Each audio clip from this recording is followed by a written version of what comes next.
सूरदास का जीवन परिचय। सूरदास का जन्म आगरा के पास रुनकता गऊ घाट में सन 1478 ईस्वी में हुआ था। कुछ विद्वान उनका जन्म स्थान दिल्ली के पास सिंही नगर गांव में मनाते हैं। एक बार वल्लभाचार्य जी गऊ घाट पर रुके तो सूरदास ने एक पद गाकर सुनाया। वल्लभाचार्य जी बहुत प्रसन्न हुए और उन्होंने उनको अपना शिष्य बनाकर श्रीनाथ जी के मंदिर के कीर्तन की सेवा सौंप दी। अष्टछाप के कवियों में सूरदास महत्वपूर्ण स्थान है। उन्होंने कृष्ण लीलाओं का मार्मिक वर्णन किया। सन 1583 में गोवर्धन के पास परसौली गांव में उनका निधन हुआ।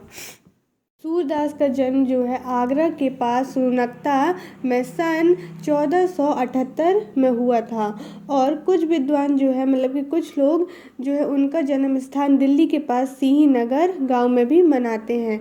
और एक बार जो है वल्लभाचार्य जी गऊ घाट पर रुके तो सूरदास ने अपना पद जो है गाकर सुनाया तो वल्लभाचार्य जी उससे बहुत प्रसन्न हुए और उन्होंने वो सूरदास को अपना शिष्य बना लिया। मतलब कि सूरदास जी के गुरु कौन है? वल्लभाचार्य जी।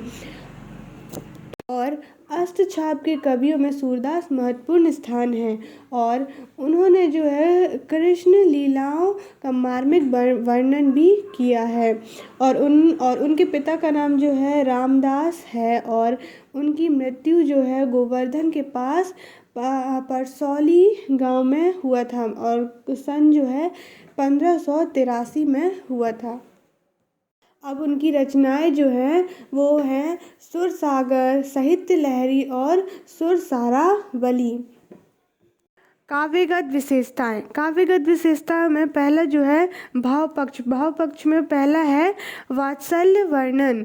तो सूरदास ने वात्सल्य रस के दोनों पक्ष संयोग और वियोग का विस्तृत वर्णन किया है।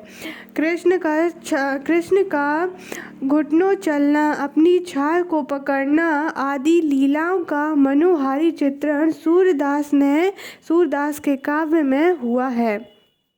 सेकेंड है हमारा श्रृंगार वर्णन। सूरदास ने श्रृंगार के संयोग और वियोग दोनों रूपों का वर्णन किया है। यथा योग खेलनी हरि निकसे ब्रज खोरी, वियोग बिना गोपाल बैरिन भई कुंजय। तीसरा है हमारा भक्ति भावना। सूरदास उच्च कोटि के भक्त थे।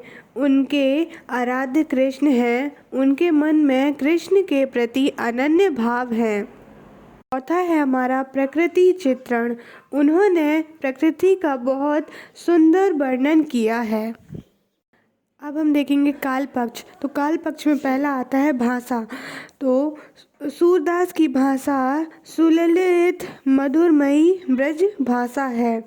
उनमें संस्कृत के तत्सम और तद्भव दोनों रूप मिलते हैं। लोकांक्तियों और मुहावरों का प्रयोग हुआ है। दूसरा शैली। सूरदास ने गेय पद शैली का प्रयोग किया है। तीसरा है हमारा अलंकार। तो उपमा, उत्प्रेक्षा, रूपक, अनुप्रास आदि सभी अलंकारों का इन्होंने स्वाभाविक प्रयोग किया है। साहित्य में स्थान। भाव सौंदर्य की दृष्टि से सूरदास का स्थान सर्वोपरि है। इनका वात्सल्य वर्णन अद्वितीय है। सूरदास को वात्सल्य सम्राट माना गया है। इनकी गोपियाँ बहुत चतुर हैं। इनमें कृष्ण के प्रति एक निष्ठ प्रेम है। सूरदास विश्व साहित्य के प्रमुख कवि हैं।